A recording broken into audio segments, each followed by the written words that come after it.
Welcome and thank you for coming to Poetry Out Loud, the regional competition. It's so excited. I was so afraid we were just going to have the students because I kind of forgot to tell people this was happening. So I'm so excited to see an audience here.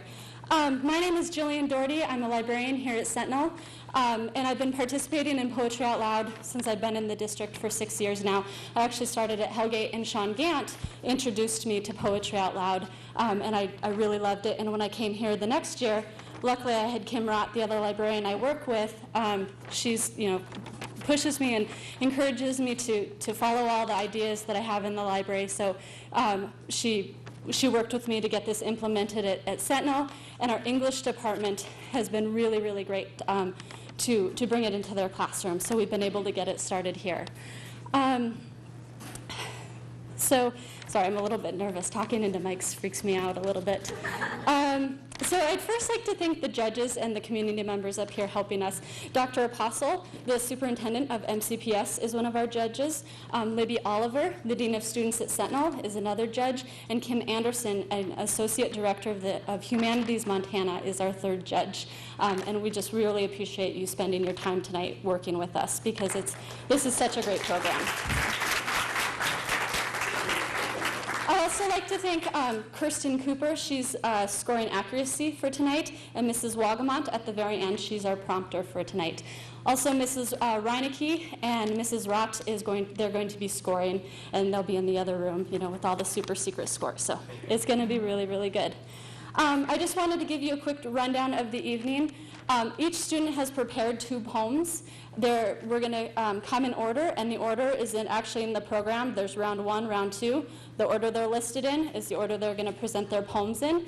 And we're really excited tonight because we have some students from Potomac School who will help us break up the first part of the competition, and they're going to be reciting some poetry for us too. Nancy Linnell has been participating in Poetry Out Loud for quite some time, and this is always one of my favorite parts of Poetry Out Loud, seeing the middle school students participate in this. So everyone will present their first poem. After that, we'll take a quick 5-minute break in case we need to stretch our legs or use the restroom or something like that. We'll come back. We'll do round 2. Everyone will present their second poem, and then after that, hopefully really quickly, we'll be able to get the scores out. And we have 17 competitors today, and 7 of them will get to go to state in Helena on March 1st and compete in that competition for a chance to win a trip to Washington, D.C. and compete in that competition. And we will have 1 alternate, so kind of 8 big finalists. All right, so without further ado, I'm going to introduce our MCs for the evening, Sari Chabot and Hamilton Clement.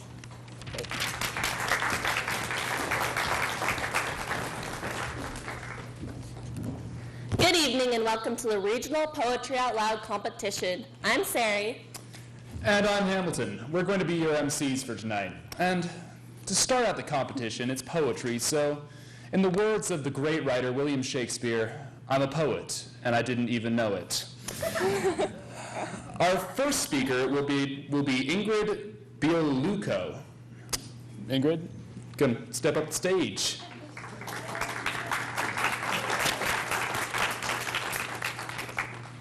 Let's go.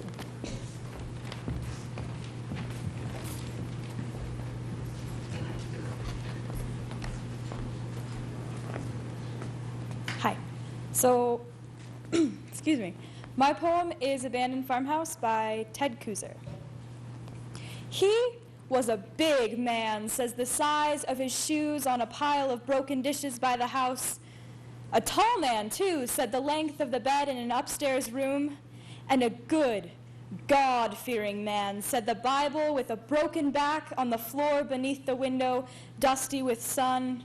But not a man for farming, said the fields cluttered with boulders and the leaky barn. A woman lived with him, said the bedroom wall papered with lilacs and the kitchen shelves covered with oilcloth. And they had a child, said the sandbox made from a tractor tire. Money was scarce, said the jars of plum preserves and canned tomatoes sealed in the cellar hole. And winter's cold, said the rags in the window frames.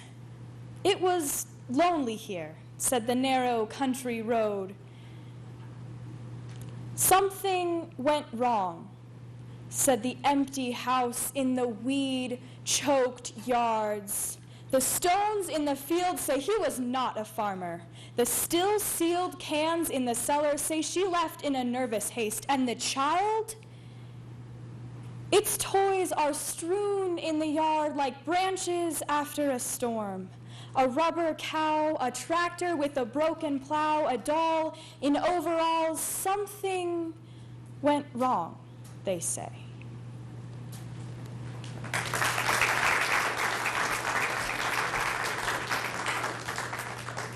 Next up to the stage, we'll have Phoebe O'Neill. She gets applause.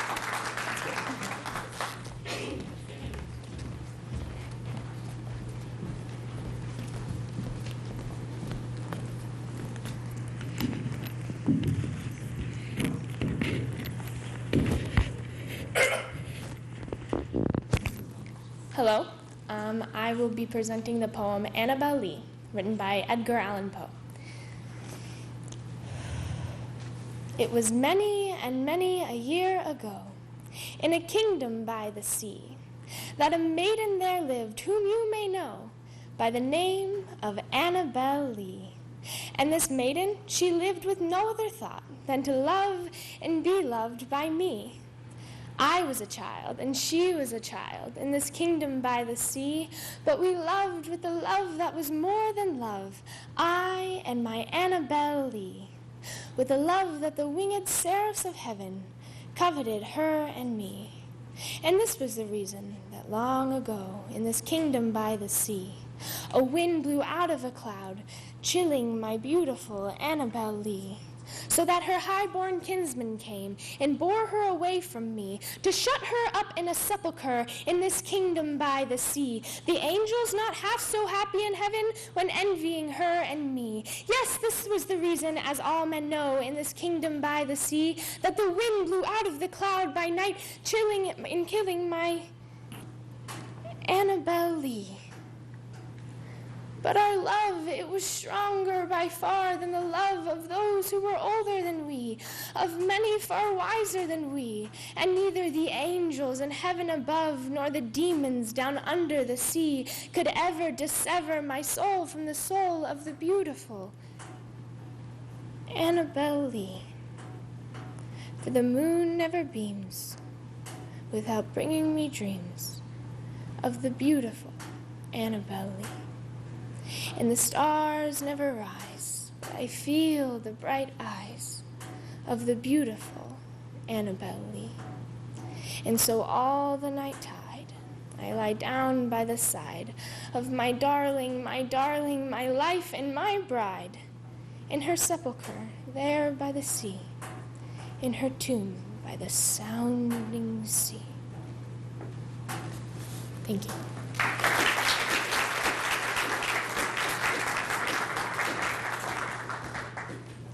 All right, quick lighting issue there. So on the sheet of paper, they have little things right here that show us how to properly pronounce each contestant's name.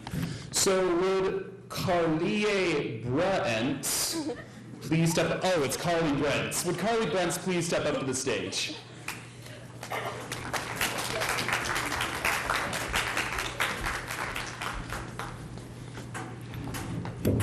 What's this thing?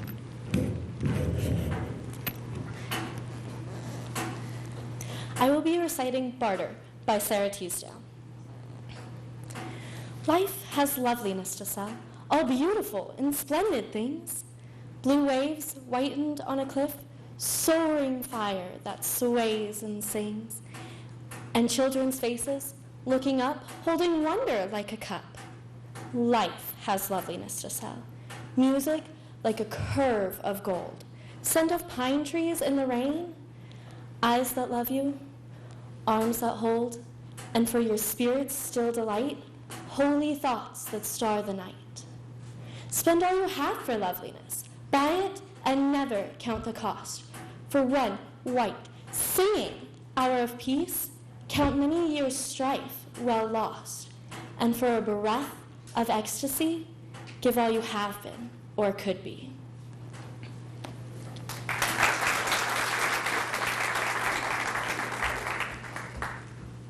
Our next presenter will be Jessica Kieran.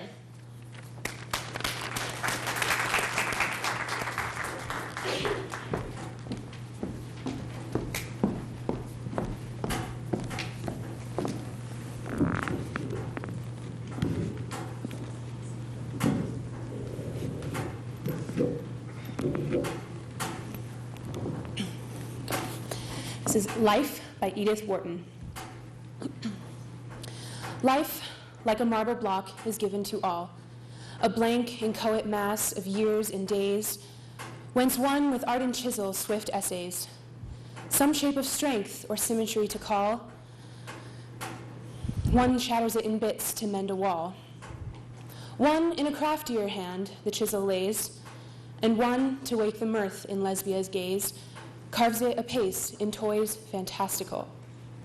But least is he who, with enchanted eyes, filled with high visions of fair shapes to be, muses which God he shall immortalize in the proud Parian's perpetuity, till twilight warns him, punctual skies, that the night cometh wherein none shall see.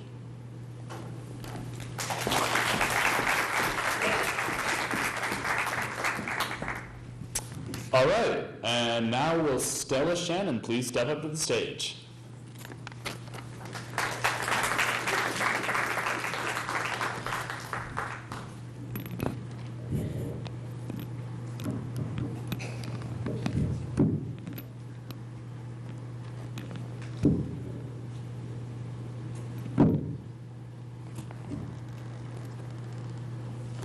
Fermanagh Cave by Sherrod Santos.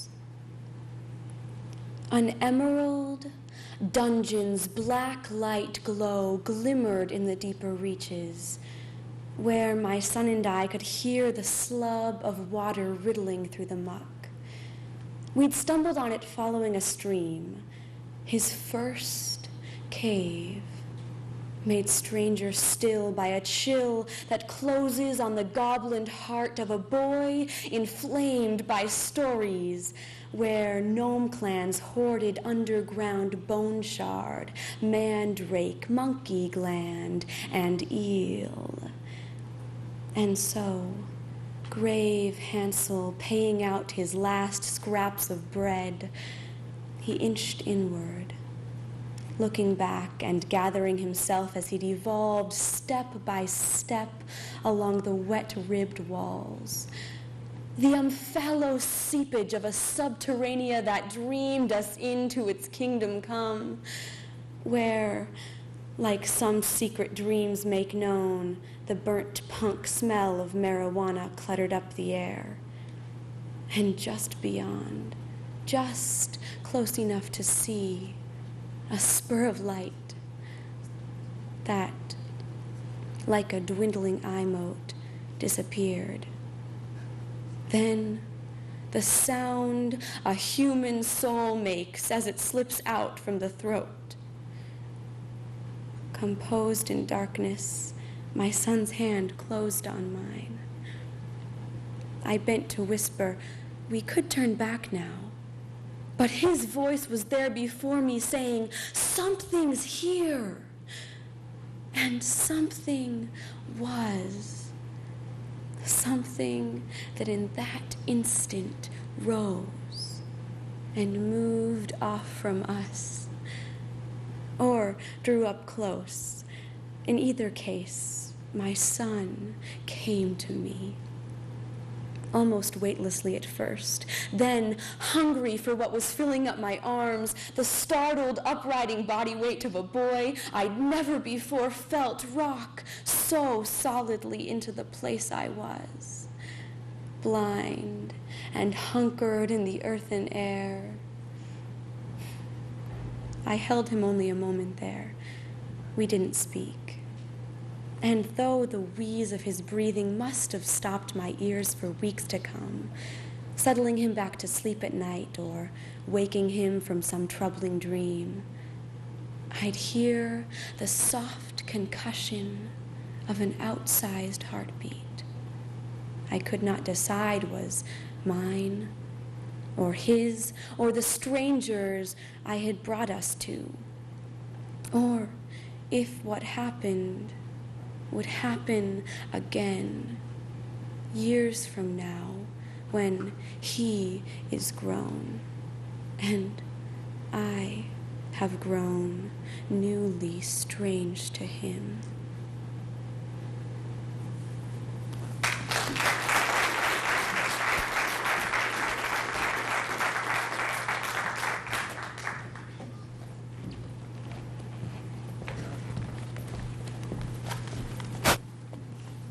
Now it is time for our first break from the competition.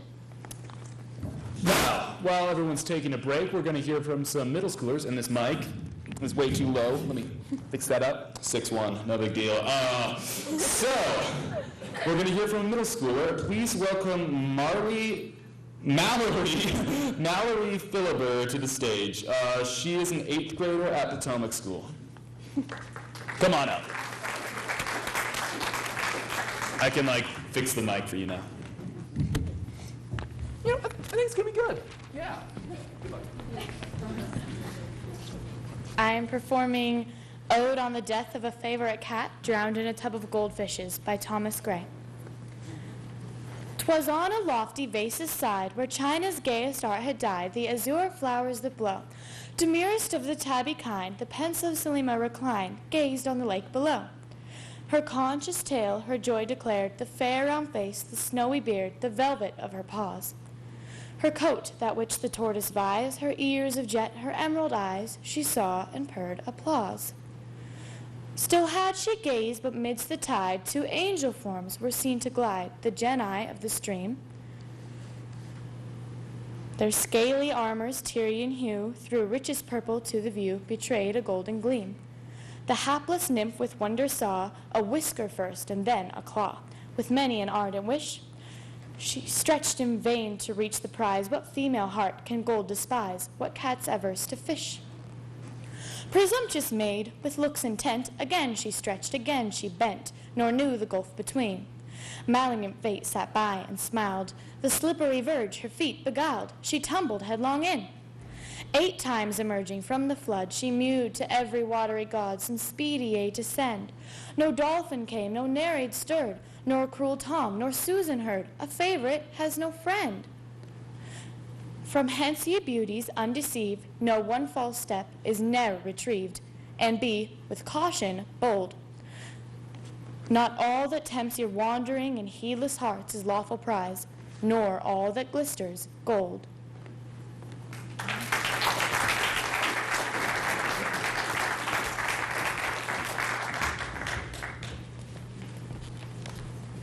That was impressive, Mallory. Thank you.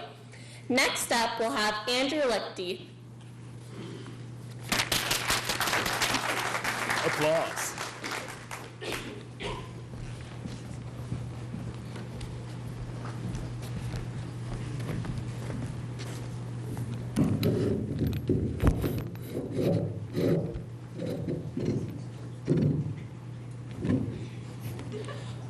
Old Ironsides by Oliver Wendell Holmes. I tear her tattered ensign down. Long has it waved on high, and many an eye has danced to see that banner in the sky. Beneath it rung the battle shout and burst the cannon's roar. The meteor of the ocean air shall sweep the clouds no more. Her deck once red with heroes' blood, where knelt the vanquished foe, when winds were hurrying o'er the flood and waves were white below.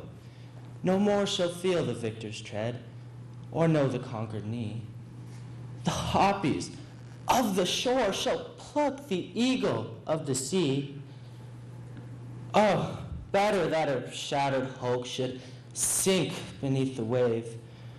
Her thunder shook the mighty deep, and there should be her grave. Nail to her mast her holy flag, set every threadbare sail, and give her to the god of storms, the lightning and the gale.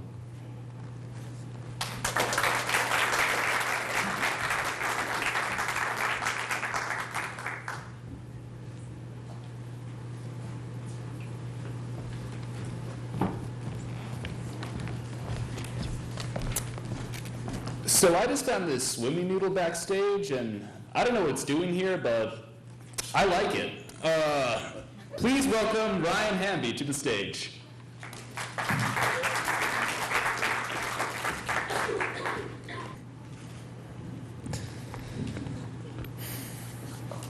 My name is Ryan Hamby. My poem is called The People Yes by Carl Sandburg. Lincoln, he was a mystery in smoke and flags, saying yes to the smoke and yes to the flags. Yes to the paradoxes of democracy. Yes to the hopes of government, of the people, by the people, for the people. No to debauchery of the public mind. No to personal malice, nursed and fed. Yes to the Constitution when a help. No to the Constitution when a hindrance. Yes to man as a struggler amid illusions. Each man fated to answer for himself. Which of the faiths and illusions of mankind must I choose for my own sustaining light to bring me beyond the present wilderness? Lincoln, was he a poet? And did he write verses? I have not willingly planted a thorn in any man's bosom. I shall do nothing through malice. What I deal with is too vast for malice. Death was in the air. So was birth.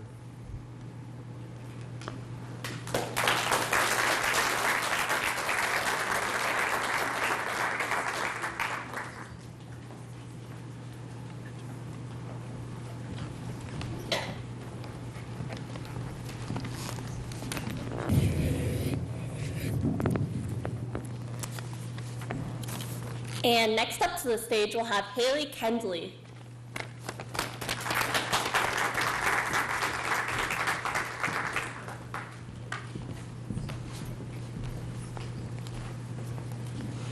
Dover Beach by Matthew Arnold. The sea is calm tonight. The tide is full, the moon lies far upon the straits. On the French coast, the light gleams and is gone. The cliffs of England stand glimmering and vast in the tranquil bay. Come to the window, sweet is the night air. Only, down the long line of spray where the sea meets the moon-blanched land, listen, you hear the grating roar of pebbles, which the waves draw back and fling. At their return up the high strand, begin and cease, and then again begin, with tremulous cadence slow, and bring the eternal note of sadness in. Sophocles long ago heard it on the Aegean, and it brought into his mind the turbid ebb and flow of human misery. We find also in the sound a thought, hearing it by this distant northern sea. The sea of faith was once too at the full, and lay round earth's shores like the folds of a bright girdle furled. But now I only hear its melancholy, long withdrawing roar. Down the vast edges drear, retreating to the night of retreating to the breath of the night wind, down the vast edges drear and naked shingles of the world. Ah, love, let us be true to one another. For the world, which seems to lie before us like a land of dreams, so various, so beautiful, so new, has really neither joy, nor love, nor light, nor certitude, nor peace, nor help for pain. And we are here as on a darkling plain, swept with confused alarms of struggle and flight, where ignorant armies clash by night.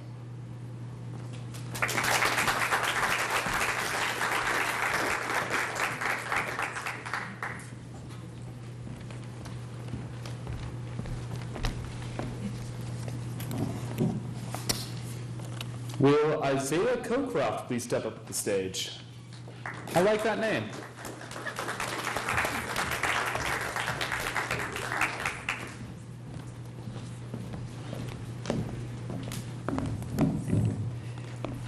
I will be reciting Ballad of Birmingham by Dudley Randall on a bombing of a church in Birmingham, Alabama, 1963.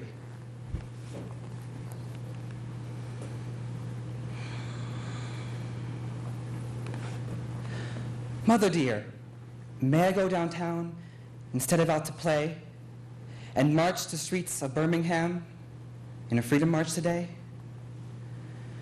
No, baby, no, you may not go, for the dogs are fierce and wild, and clubs and hoses, guns and jails aren't good for a little child. But mother, I won't be alone. Other children will go with me and march the streets of Birmingham to make our country free. No, baby, no, you may not go, for I fear those guns will fire. But you may go to church instead and sing in the children's choir. She has combed and brushed her night dark hair and bathed rose petals sweet and drawn white gloves on her small brown hands and white shoes on her feet. The mother smiled to know her child was in the sacred place, but that smile was the last smile to come upon her face. For when she heard the explosion, her eyes grew wet and wild. She raced through the streets of Birmingham, calling for her child. She clawed through bits of glass and brick. Then lifted out a shoe. Oh, here's the shoe my baby wore, but baby, where are you?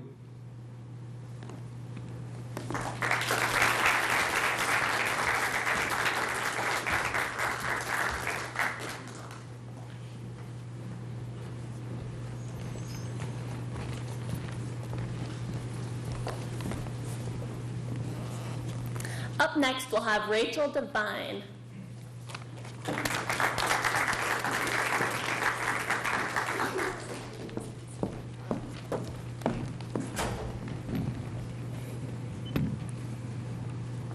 I will be presenting I Am by John Clare. I am. Yet what I am none cares or knows. My friends forsake me like a memory lost. I am the self-consumer of my woes. They rise and vanish in oblivious host, like shadows in love's frenzied, stifled throes. And yet I am, and live, like vapors tossed into the nothingness of scorn and noise, into the living sea of waking dreams, where there is neither sense of life or joys, but the vast shipwreck of my life's esteems. Even the dearest that I loved the best are strange, nay, rather stranger than the rest. I long for scenes where man hath never trod, a place where woman never smiled nor wept, there to abide with my Creator God, and sleep as I, in childhood, sweetly slept, untroubling and untroubled, where I lie. The grass below, above, the vaulted sky.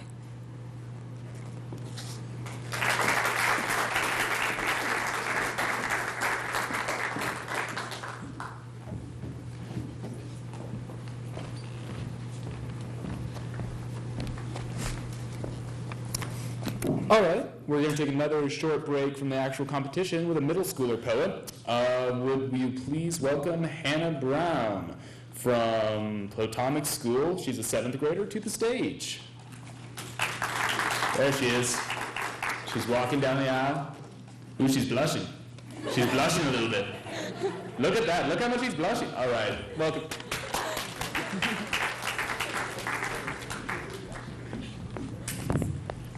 My poem is The Soldier by Rupert Brooke.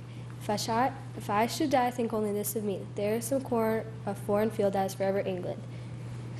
In that, there shall be in that rich earth a richer dust concealed, the dust whom England bore, shaped, and made aware.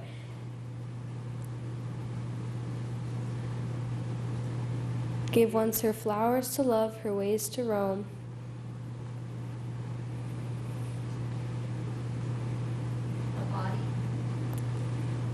A body of England's breathing English air, washed by the rivers, blessed by sons of home.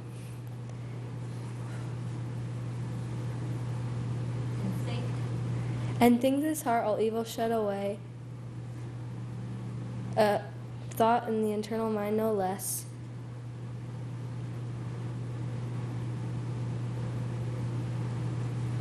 Bring back, give somewhere back thoughts of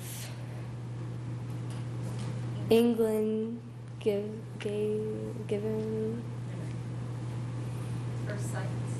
her sights and sounds, dreams happy as her day, laughter learnt of friends and gentleness.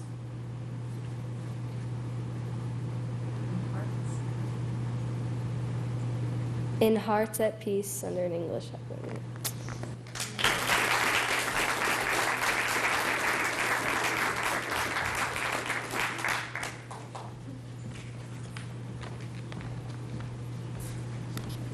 Thank you, Hannah. Next up, we'll have Tara Hazeltine.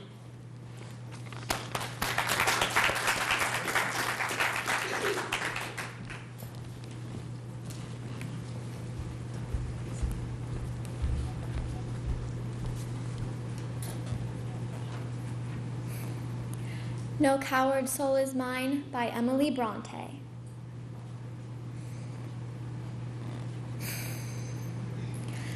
No coward soul is mine, no trembler in the world's storm-troubled spear. I see heaven's glory shine, and faith shines equal, arming me from fear. O God within my breast, almighty, ever-present deity, life that in me hast rest, as I, undying life, have power in thee. Vain are the thousand creeds that move men's hearts, unutterably vain, worthless as withered weeds, or idless froth amid the boundless main.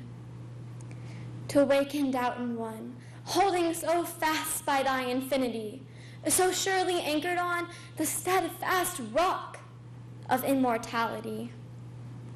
With wide embracing love, thy spirit animates eternal years, pervades and broods above, changes, sustains, creates, changes, and rears. Though earth and moon were gone, and suns and universes ceased to be, and thou wert left alone, every existence would exist in thee. There is not room for death, nor atom that his might could render void, since thou art being and breath, and what thou art may never be destroyed.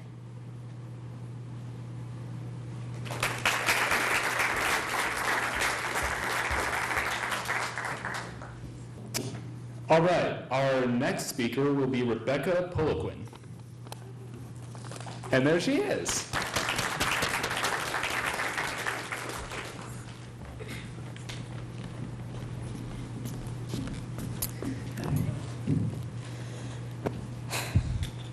The New Colossus by Emma Lazarus. Not like the brazen hero of Greek fame with conquering limbs astride from land to land. Here, at our sea-washed and sunset gates shall stand a mighty woman with a torch whose flame is the imprisoned lightning, and her name, Mother of Exiles. From her beacon hand glows worldwide welcome. Her mild eyes command the air-bridged harbor that twin cities frame. Keep, ancient lands, your storied pomp, cries she with silent lips.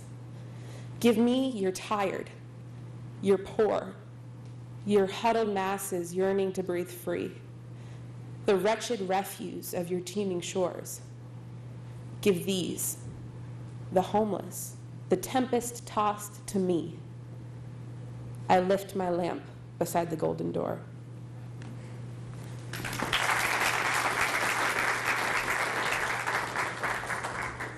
Let's welcome to the stage Sophia Nordgreen.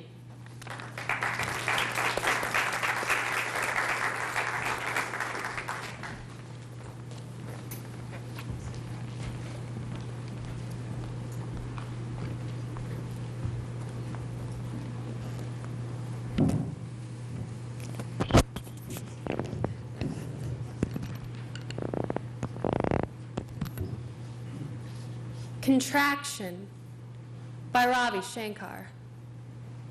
Honest self-scrutiny too easily mutates into false memories, which find language a receptive host, boosted by boastful embellishments. Self-esteem is raised on wobbly beams, seeming seen as stuff enough to fund the hedge of personality. Though, personally, I cannot forget whom I have met and somehow wronged, wrung for a jot of fugitive juice, trading some bruise for a blot or two, labored to braid from transparent diction. Fiction? Quick fix, quixotic fixation. As the pulse of impulses drained through my veins, I tried to live 20 lives at once. Now one is plenty.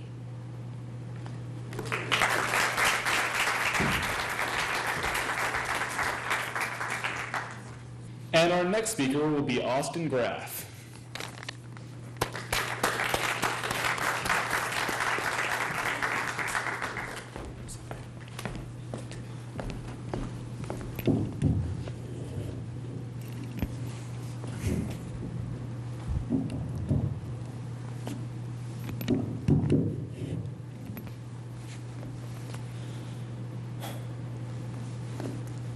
Advice to a Prophet by Richard Wilbur.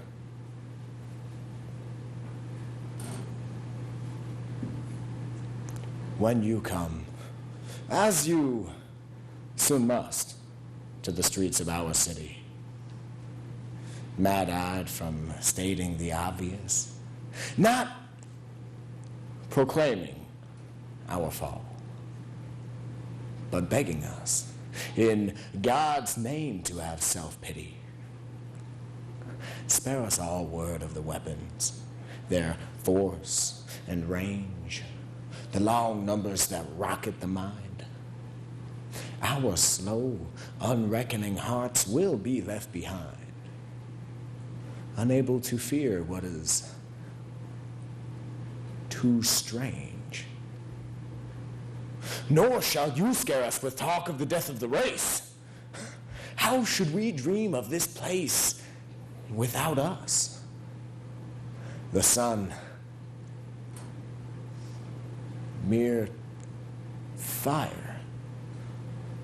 The leaves, untroubled about us. A stone look on the stone's face. Speak of the world's own change.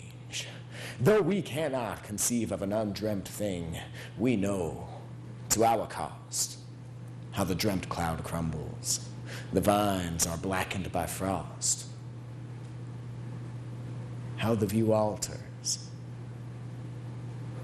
We could believe, if you told us so, that the white-tailed deer will slip into perfect shade, grown perfectly shy. The lark avoid the reaches of our eye. The jack pine lose its knuckled grip on the cold ledge, and every torrent burn as Xanthus once, its gliding trout stunned in a twinkling. What should we be? without the dolphin's ark, the dove's return, these things in which we have seen ourselves and spoken. Ask us, prophet, how we shall call our natures forth when that live tongue is all dispelled, that glass obscured or broken, in which we have said the rose of our love and the clean horse of our courage, in which beheld the singing locust of the soul, unshelled, and all we mean, or wish to mean. Ask us. Ask us whether with the wordless rose our hearts shall fail us. Come demanding whether there should be lofty or long standing when the bronze annals of the oak tree close.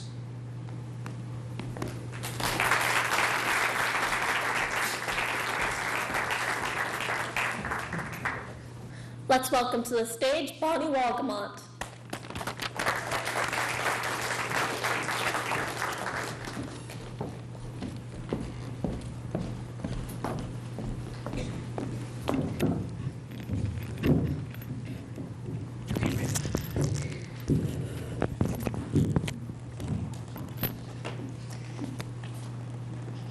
And Death Shall Have No Dominion by Dylan Thomas. And death shall have no dominion. Dead men naked they shall be one with the man in the wind and the west moon.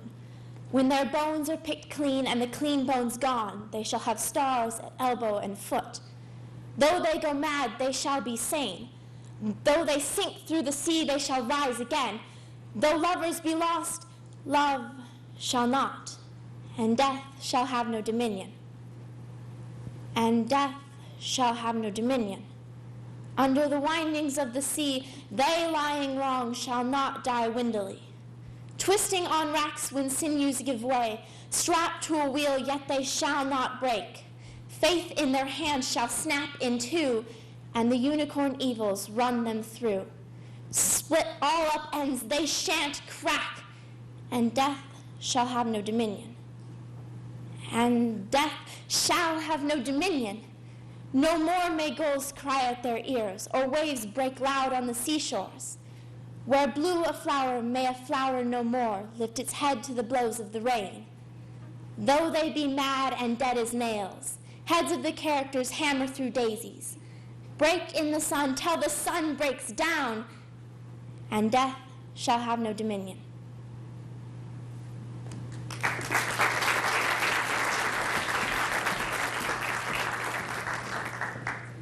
And our next speaker will be David Hook, who has a very, very awesome last name.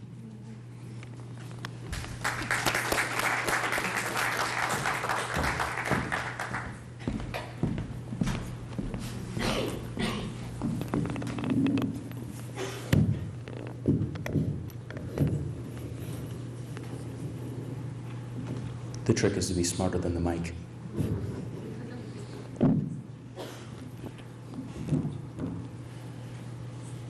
A Poison Tree by William Blake. I was angry with my friend. I told my wrath did end. I was angry with my foe, I told it not, my wrath did grow. And I watered it in fears, night and morning with my tears, and I sunned it with smiles and soft, deceitful wiles.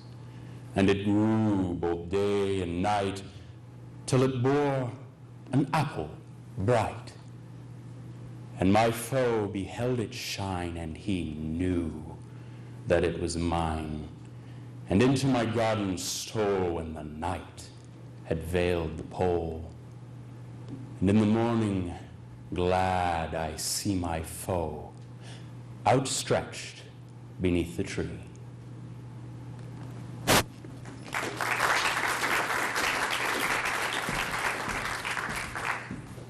We're almost done with round one, and we'll have a middle schooler joining us, Bella Duff, a 7th grader from Potomac School.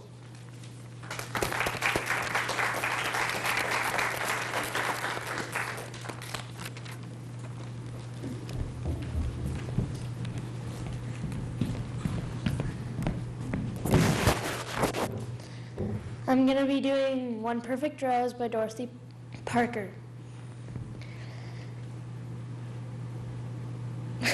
One single flower he sent me since we met, all tenderly his messenger he chose, deep-hearted, pure with scented dew still wet. One perfect rose. I knew the language of the floweret, my fragile leaves it said, his heart enclosed. Love long has taken for his amulet. One perfect rose. Why is it that no one ever sent me yet one perfect limousine, do you suppose? Ah, no, it's just my luck to get one perfect rose.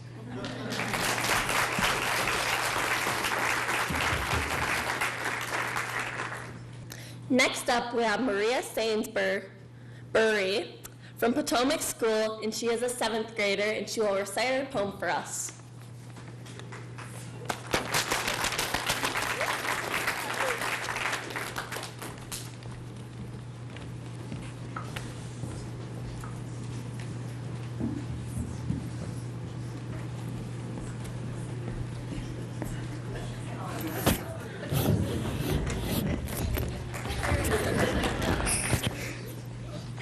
I shall be reciting The Cremation of Sam McGee by Robert Service.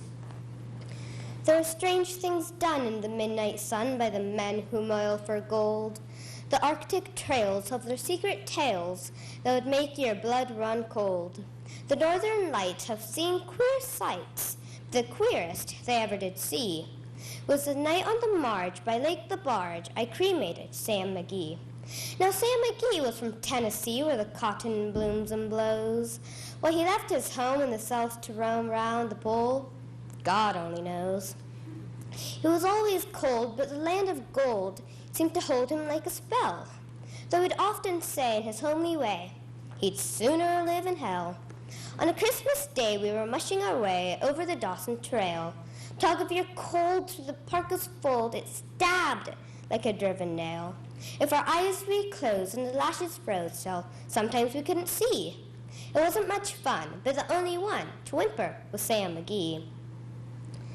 And that very night, as we lay packed tight in our robes beneath the snow, and the dogs were fed and the stars overhead were dancing heel and toe, he turned to me and, "Cap," says he, "I'll cash in this trip, I guess.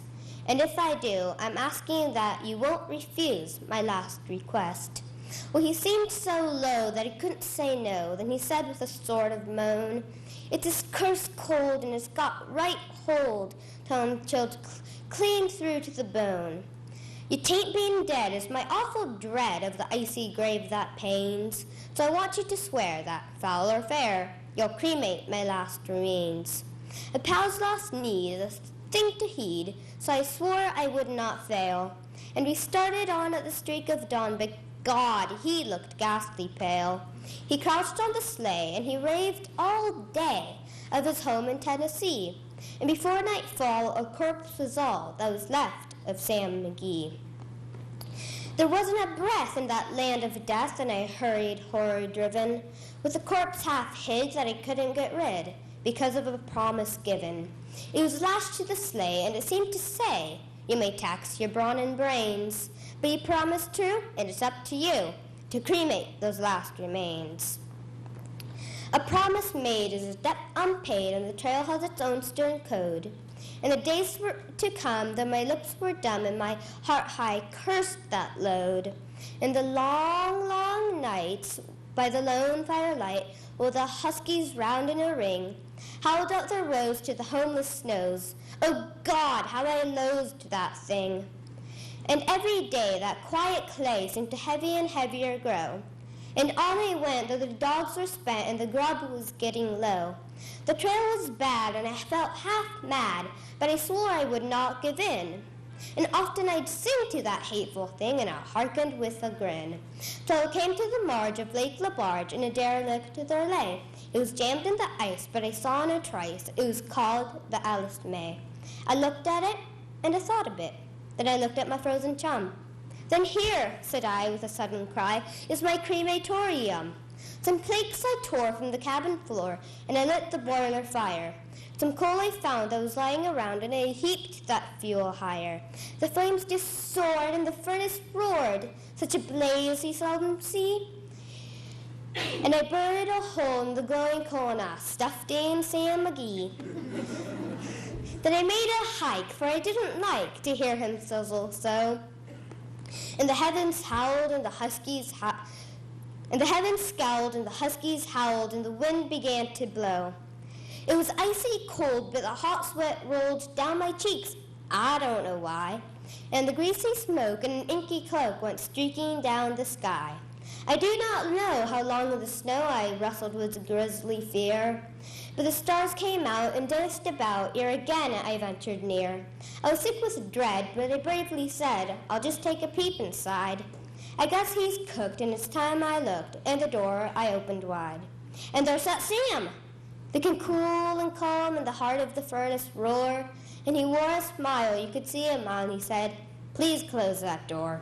It's fine in here, but I greatly fear you'll let in the cold and storm. Since I left Plumtree in Tennessee, it's the first time I've been warm. There are strange things done in the midnight sun by the men who moil for gold. The Arctic trails have their secret tales that would make your blood run cold. The northern lights have seen queer sights. The queerest they ever did see was a night on the marge by Lake Labarge. I cremated Sam McGee.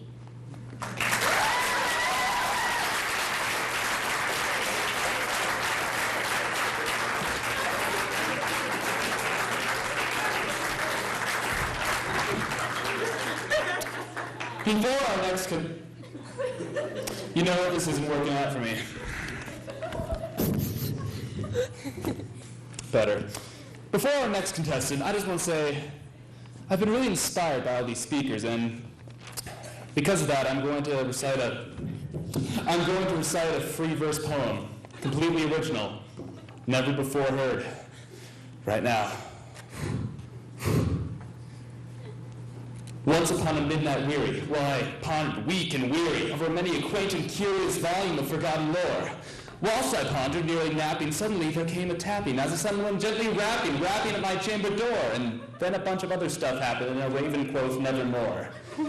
Completely original, not plagiarized by Edgar Allan Poe at all.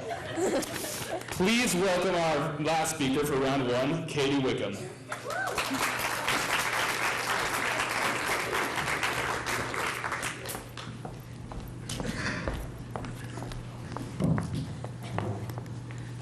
I will be presenting Friendship After Love by Ella Wheeler Wilcox. After the fierce midsummer all ablaze has burned itself to ashes and expires in the intensity of its own fires, there come the mellow, mild St. Martin days, crowned with the calm of peace, but sad with haze. So after love has led us till he tires of his own throes and torments and desires, comes large-eyed friendship with a restful gaze. He beckons us to follow, and across cool, verdant vales, we wander free from care. Is it a touch of frost lies in the air? Why are we haunted with a sense of loss? We do not wish the pain back, nor the heat. And yet, these days are incomplete.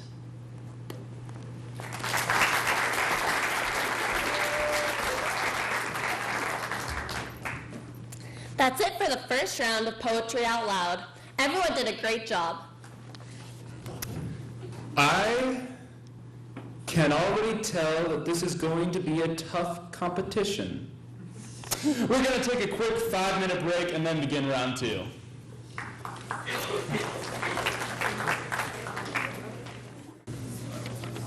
All right, I think we're just about ready to begin the second round. So, this microphone. Now, before we start up, I'd just like to say a few words by the immortal poet Tupac.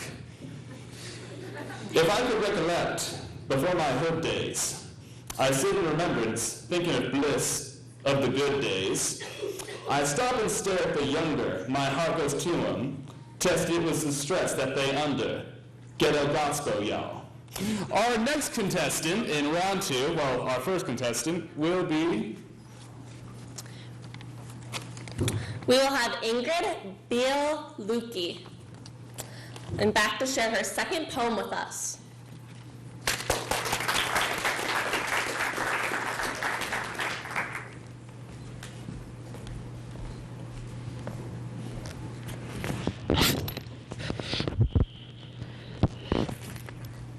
Hi, so my second poem is called Ode to the Midwest by Kevin Young.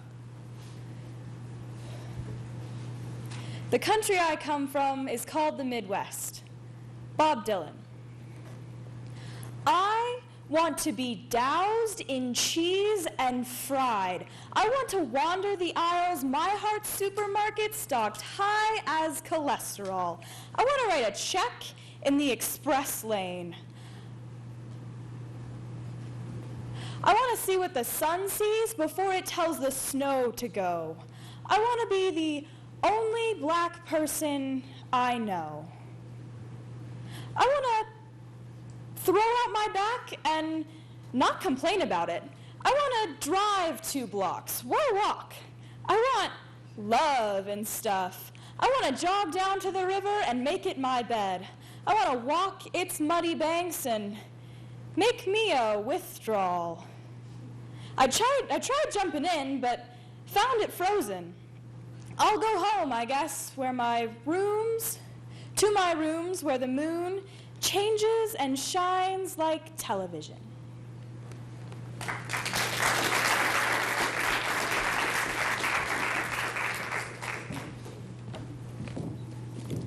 All right, our next speaker will be Phoebe O'Neill, reciting her second poem. Phoebe?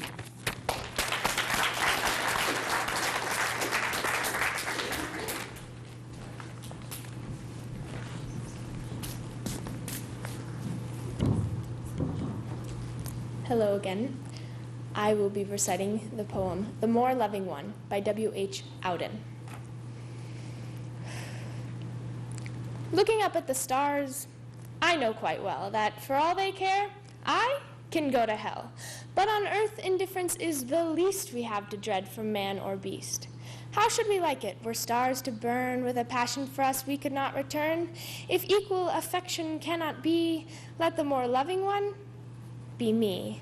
Admirer as I think I am of stars that do not give a damn, I cannot, now I see them, say I missed one terribly all day. Were all stars to disappear or die, I should learn to look at an empty sky and feel its total dark sublime, though this might take me a little time. Thank you.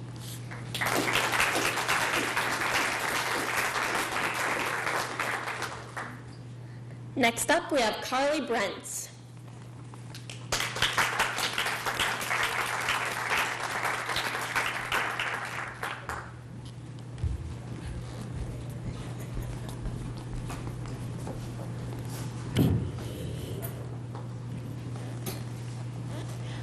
I will be reciting Pity the Beautiful by Dana Goya. Pity the beautiful, the dolls and the dishes, the babes with big daddies granting their wishes. Pity the pretty boys, the hunks and Apollos, the golden lad whom success always follows, the hotties, the knockouts, the 10s out of 10s, the great leading men. Pity the faded, the bloated, the blousy, the paunchy Adonis whose luck's gone lousy. Pity the gods, no longer divine. Pity the night the stars lose their shine.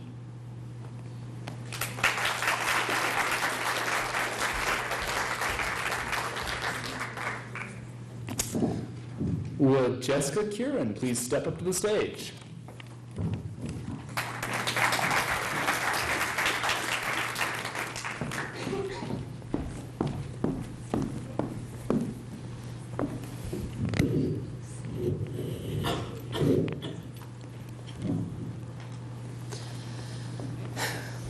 What to Say Upon Being Asked to Be Friends by Julian Talamantes Berlasky.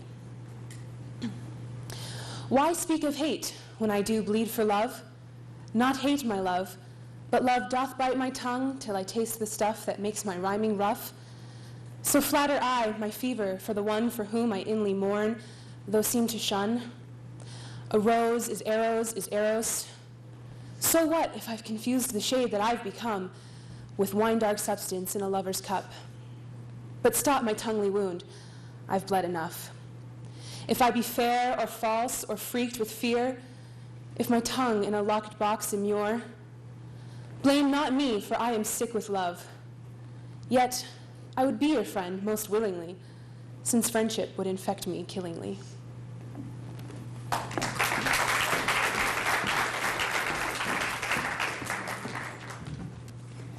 Next up, we'll have Stella Shannon.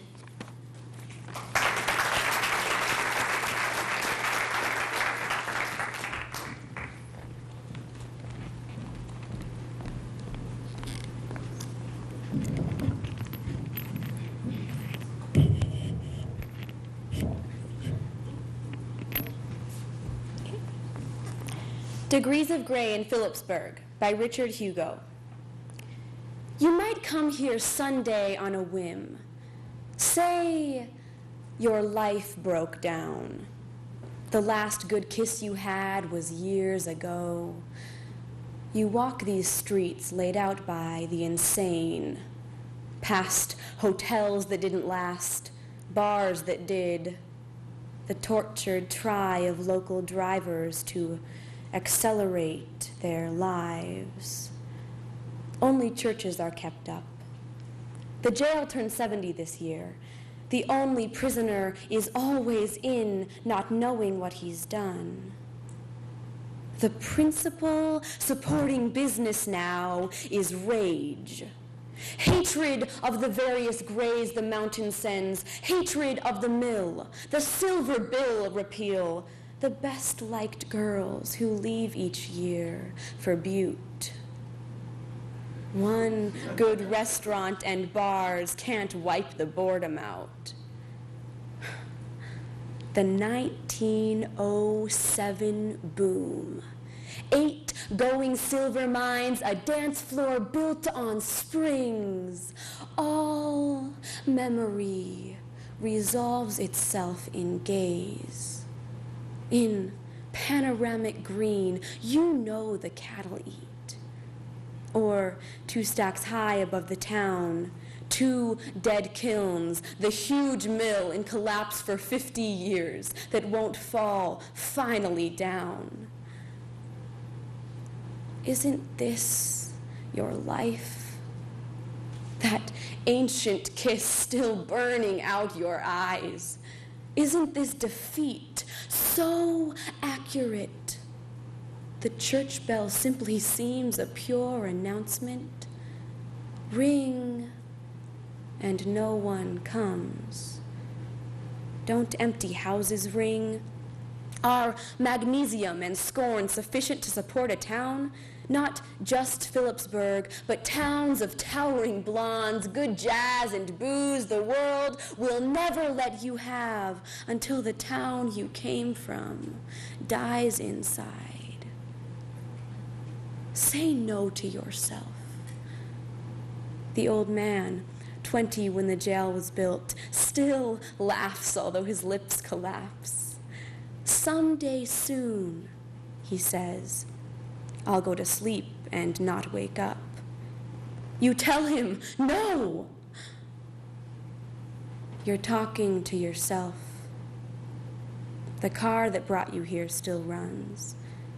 The money you buy lunch with, no matter where it's mined, is silver. And the girl who serves your food is slender, and her red hair lights the wall.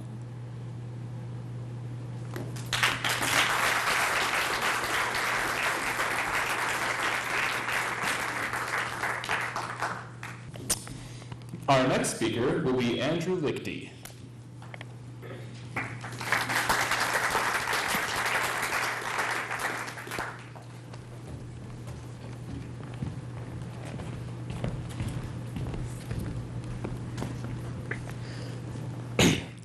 I Wandered Lonely as a Cloud by William Wordsworth. I wandered, lonely as a cloud that floats on high o'er vales and hills, when all at once I saw a crowd, a host of golden daffodils, beside the lake, beneath the trees, fluttering and dancing in the breeze, continuous as the stars that shine and twinkle on the Milky Way. They stretched in never-ending line along the margin of a bay. 10,000 I saw at a glance, tossing their heads in sprightly dance. The waves beside them danced, but they did the sparkling waves in glee. A poet could not but be gay in such a jocking company.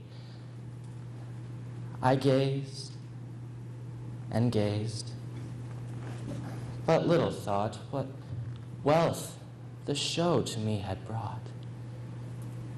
For oft, when on my couch I lie, in vacant or in pensive mood, they flash upon that inward eye, which is the bliss of solitude. And then my heart with pleasure fills and dances with the daffodils.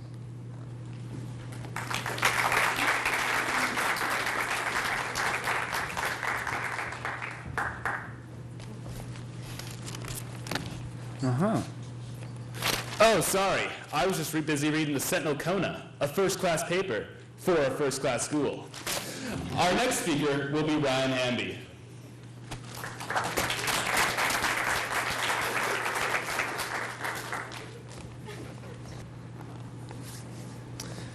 My poem is by Henry Wadsworth Longfellow. It is called A Psalm of Life, or With the Heart of the Young Man, said to the psalmist.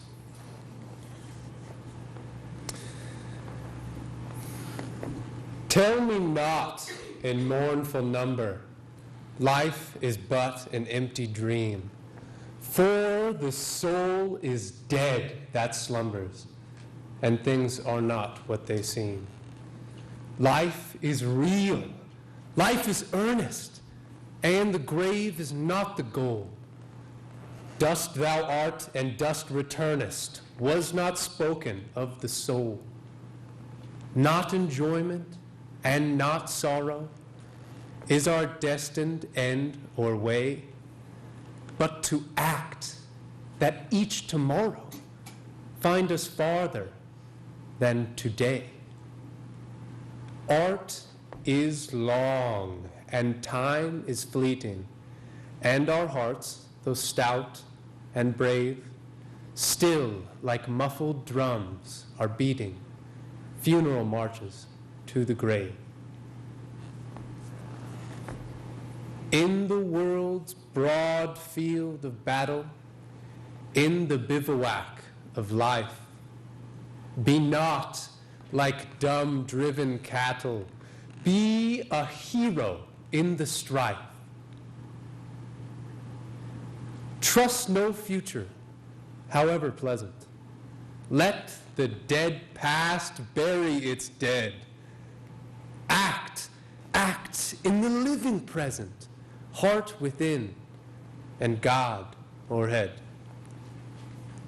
Lives of great men all remind us we can make our lives sublime, and, departing, leave behind us footprints on the sands of time. Footprints that, perhaps another, sailing o'er life's solemn main, a forlorn and shipwrecked brother, seeing, shall take heart again. Let us, then, be up and doing, with a heart for any fate, still achieving, still pursuing. Learn to linger and to wait.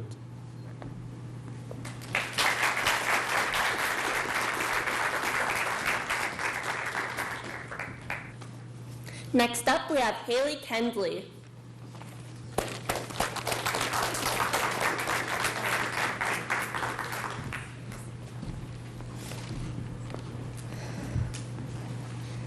The World is Too Much with Us by William Wordsworth. The world is too much with us. Late and soon, getting and spending, we lay waste our powers. Little we see in nature that is ours. We have given our hearts away, a sordid boon. The sea that bears her bosom to the moon, the winds that will be howling at all hours, are all upgathered now, like sleeping flowers. For this, for everything, we are out of tune. It moves us not. Great God, I'd rather be a pagan, suckled in a creed outworn. So might I, standing on this pleasantly, have glimpses that might make me less forlorn. Have sight of Proteus rising from the sea, or hear old Triton blow his wreathed horn.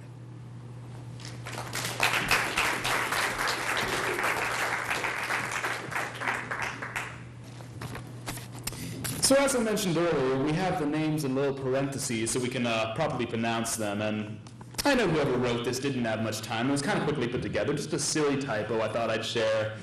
For Isaiah Crowcroft's name, it says I should pronounce it I-say-un, which I just thought was silly. But would Isaiah Crowcroft please step up to the stage?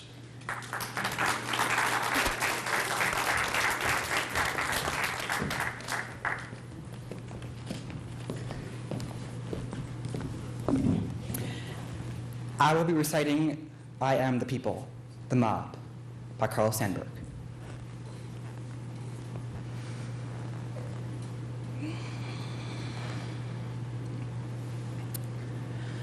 I am the people, the mob, the crowd, the mass. Do you know that all the great work of the world is done through me? I am the working man. I am the inventor. I am the maker of the world's food and clothes.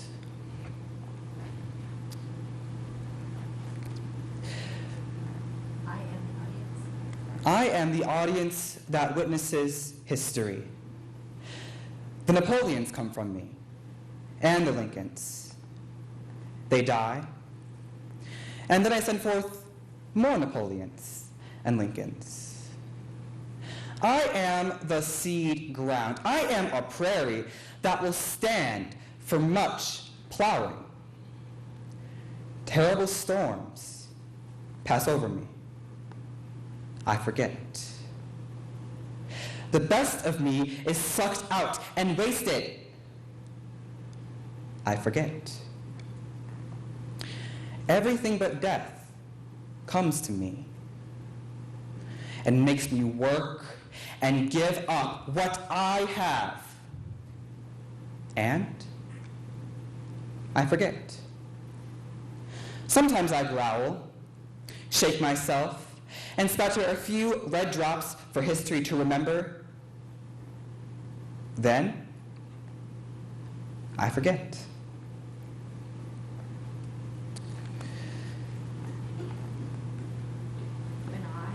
When I, the people, learn to remember, when I, the people, use lessons of yesterday and no longer forget who robbed me last year or who played me for a fool, then there'll be no speaker in all the world say the name, the people, with any fleck of a sneer in his voice or any far-off smile of derision. The mob, the crowd, the mass will arrive then.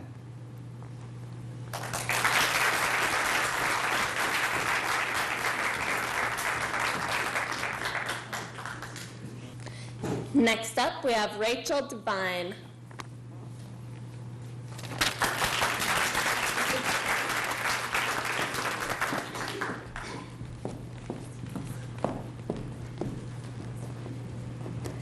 We Wear the Mask by Paul Laurence Dunbar.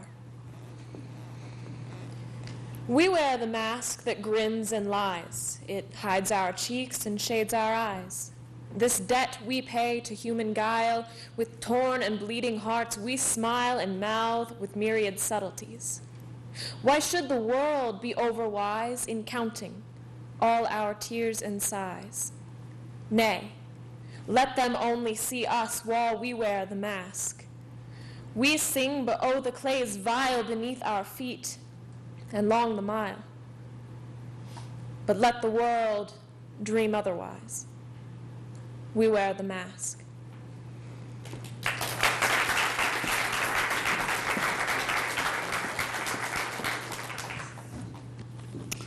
Our next speaker will be Tara Hazeltine.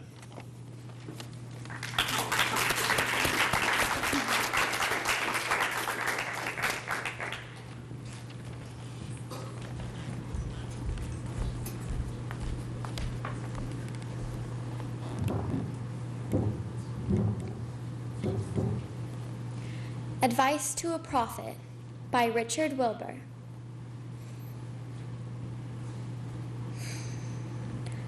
When you come, as you soon must, to the streets of our city, mad-eyed from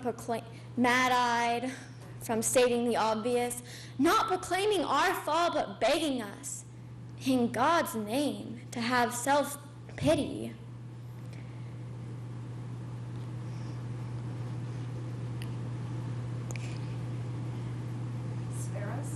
Spare us all words of the weapons, their force and range. The long words that rocket the mind are slow, unreckoning hearts will be left behind, unable to fear what is too strange. Nor shall you scare us with talk of the death of the race.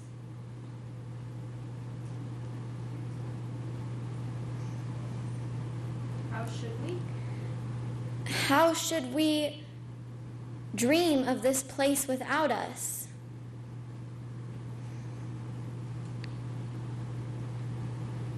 The sun, mere fire. The sun, mere fire. The leaves untroubled about us. A stone look on the stone's face. Speak of the world's own change. And though we cannot conceive of an undreamt thing, we know to our cost how the dreamt cloud crumbles, the vines are blackened by frost. How the view alters. We could believe, if you told us so, that the white-tailed deer will slip into perfect shade, grown perfectly shy, the lark avoid the reaches of our eye. The jack pine lose its knuckled grip on the cold ledge, and every torrent burn as Xanthus once.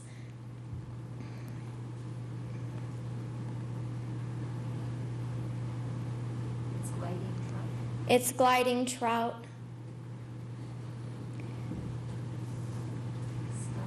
Stunned in a twinkling, what could we be without? The dolphin's ark, the dove's return. These things which we have seen ourselves and spoken, ask us, prophet, how shall we call our natures forth when that live tongue is all dispelled, that glass obscured or broken, in which we have said the rose of our love and the clean horse of our carriage.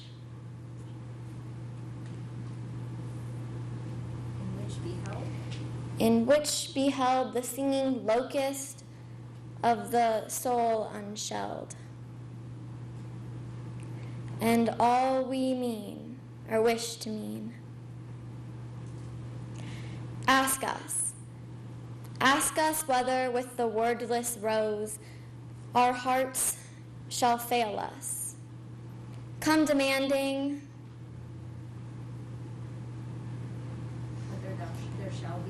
whether there shall be longing or lofty standing when the bronze annals of the oak tree close.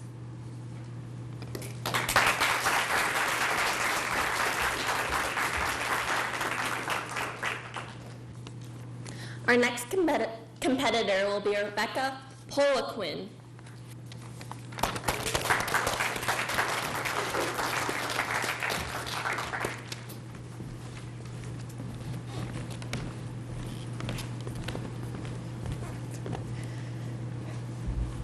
Remarks on Poetry and the Physical World by Mary Bernard.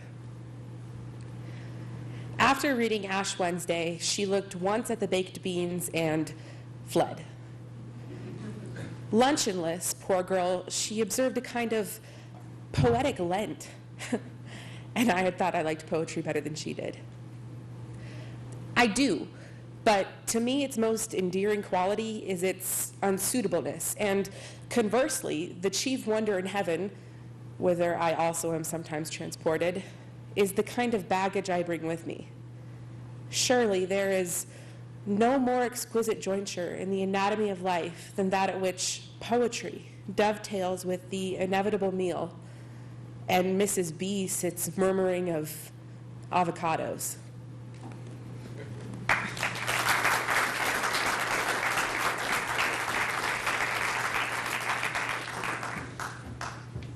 Next up, we have Sophia Nordgren.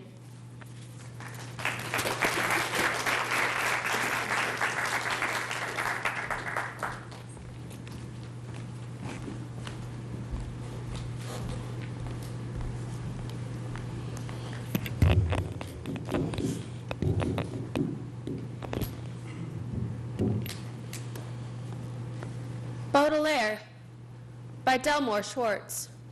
When I fall asleep, and even during sleep, I hear quite distinctly voices speaking whole phrases, commonplace and trivial, having no relation to my affairs. Dear Mother, is any time left to us in which to be happy? My debts are immense. My bank account is subject to the court's judgment. I know nothing. I cannot know anything. I have lost the ability to make an effort. But now, as before, my love for you increases. You are always armed to stone me. Always. It is true. It dates from childhood.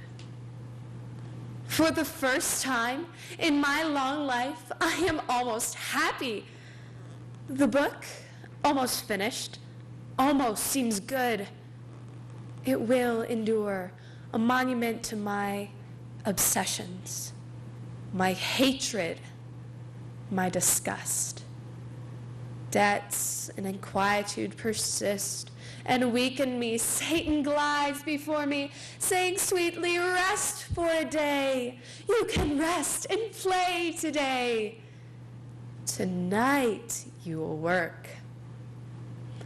When night comes, my mind, terrified by the arrears, bored by sadness, paralyzed by impotence, promises, tomorrow. I will tomorrow. Tomorrow, the same comedy enacts itself, with the same resolution, the same weakness. I am sick of this life of furnished rooms. I am sick of having colds and headaches. You know my strange life. Every day brings its quota of wrath. You little know a poet's life, dear mother. I must write poems, the most fatiguing of occupations.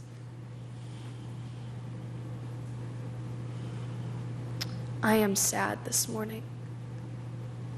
Do not reproach me. I write from a cafe near the post office, amid the click of billiard balls, the clatter of dishes, the pounding of my heart. I have been asked to write a history of caricature. I have been asked to write a history of sculpture. Shall I write a history of the caricatures, of the sculptures of you in my heart? Although it costs you countless agony, although you cannot believe it necessary and doubt that the sum is accurate, please send money enough for at least 3 weeks.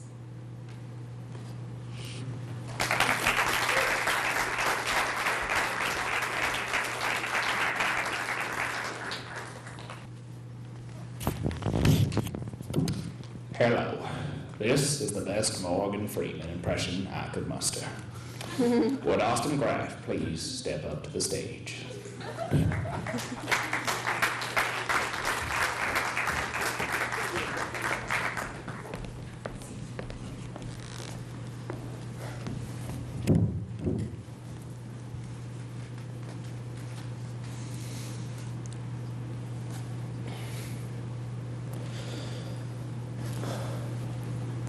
When You Are Old by William Butler Yeats.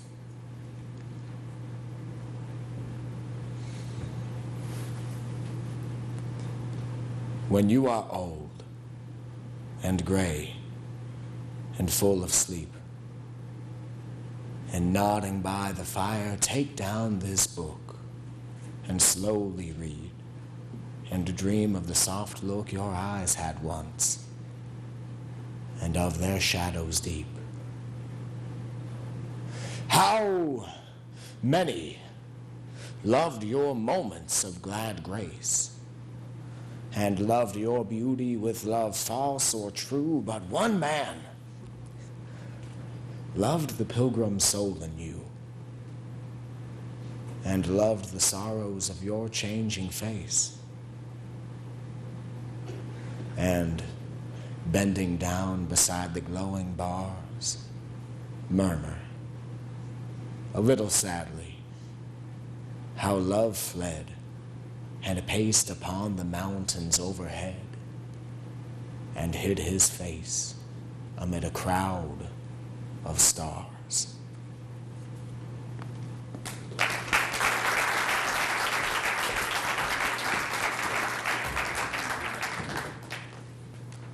Please welcome to the stage Bonnie Wagamont.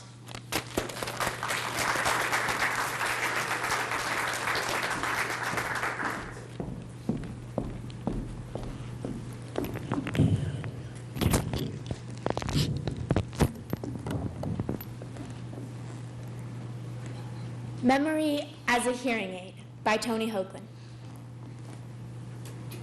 Somewhere, someone is asking a question, and I stand squinting at the classroom with one hand cupped behind my ear, trying to figure out where that voice is coming from.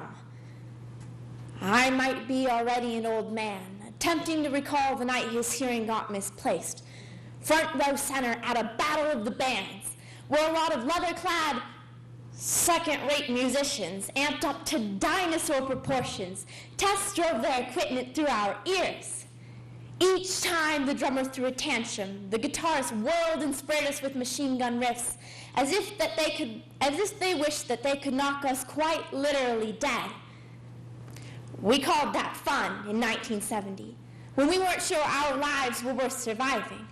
I'm here to tell you that they were, and many of us did despite ourselves, though the road from there to here is paved with dead brain cells, parents shocked to silence, and squad cars painting the whole neighborhood, the quaking tint and texture of red jelly. Friends, we should have postmarks on our foreheads to show where we have been. We should have pointed ears or polka-dotted skin to show what we were thinking when we hot-rodded across God's front lawn and death kept blinking. But here I stand, an average-looking man, staring at a room where someone blonde in braids with a beautiful belief in answers is still asking questions. Through the silence in my dead ear, I can almost hear the future whisper to the past. It says that this is not a test, and everybody passes.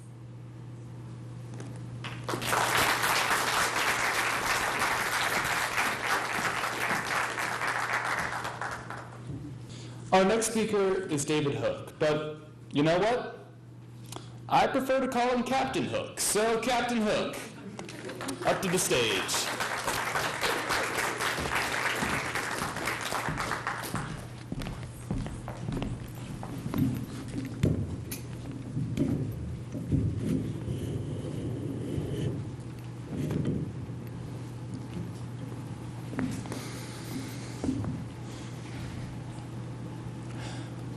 The Pulley by George Herbert. When God at first made man, having a glass of blessings standing by, "Let us," said he, "pour on man all we can. Let the world's riches which dispersed lie contract into a span." So strength first made a way, then beauty flowed, then wisdom, honor, pleasure.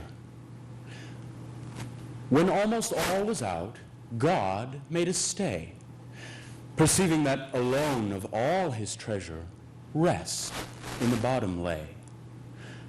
"For if I should," said he, "bestow this jewel also on my creature, he would adore my gifts instead of me, and rest in nature, not the God of nature. And so both should losers be. Yet let him keep the rest, but keep them with repining restlessness. Let him be rich and weary, that at least if goodness lead him not, yet weariness might toss him to my breast."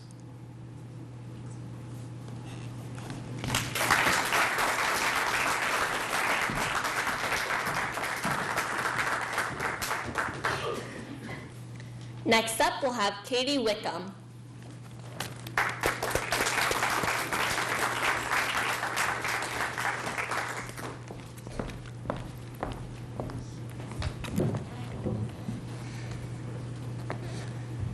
Let Evening Come by Jane Kenyon. Let the light of late afternoon shine through chinks in the barn, moving up the bales as the sun moves down. Let the cricket take up chafing as a woman takes up her needles and her yarn. Let evening come. Let dew collect on the hoe abandoned in long grass. Let the stars appear and the moon disclose her silver horn. Let the fox go back to its sandy den. Let the wind die down. Let the shed go black inside. Let evening come. To the bottle in the ditch, to the scoop in the oats, to the air in the lung. Let evening come. Let it come as it will, and don't be afraid. God does not leave us comfortless, so let evening come.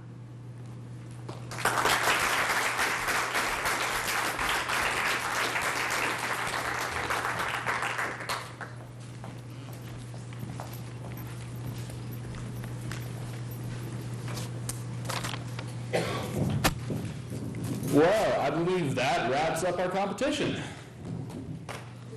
We are going to take a short 10-minute break, and we will be back with the result of the competition.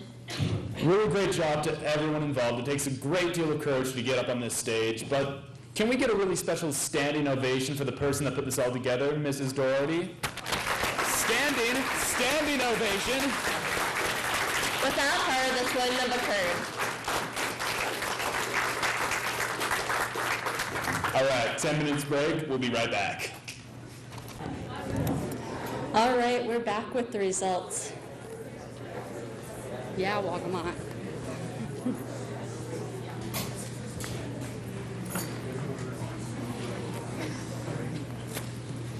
Okay. So first up, I just want to thank everyone for coming and spending so much time. I know it's the middle of the week, it's late, we're all tired, there's a million things going on, but this is such a great program, and it's so nice to see so many people supporting it. I'd again like to thank our judges, Alex Apostle, Libby Oliver, Kim Anderson, for judging today. It means so much to us to have community members come in and help. Kirsten Cooper, Christy Wagamont, thank you for doing prompting and accuracy. Kim Rott and Jen Reineke, who are still out there cleaning up where they were. They're scoring everything.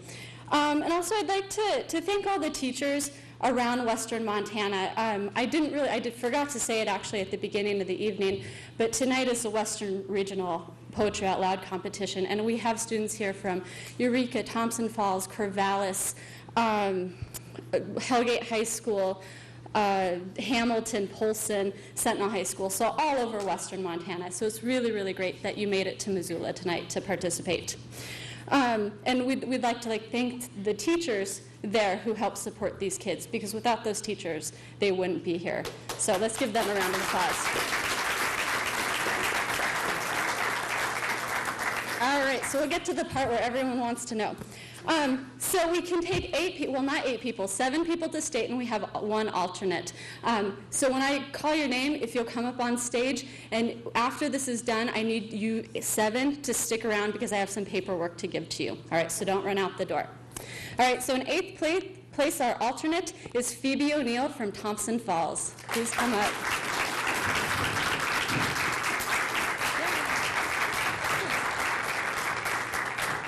In 7th place is Rachel Devine from Corvallis. In 6th place is Ryan Hamby from Thompson Falls. In 5th place, Sophia Nordgren from Chrysalis and Eureka, Montana.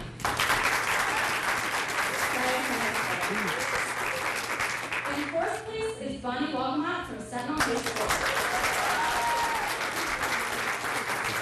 Third place goes to David Hook from Valley Christensen High School. In 2nd place is Austin Graff from Hellgate High School. And in 1st place is Stella Shannon from Hellgate High School.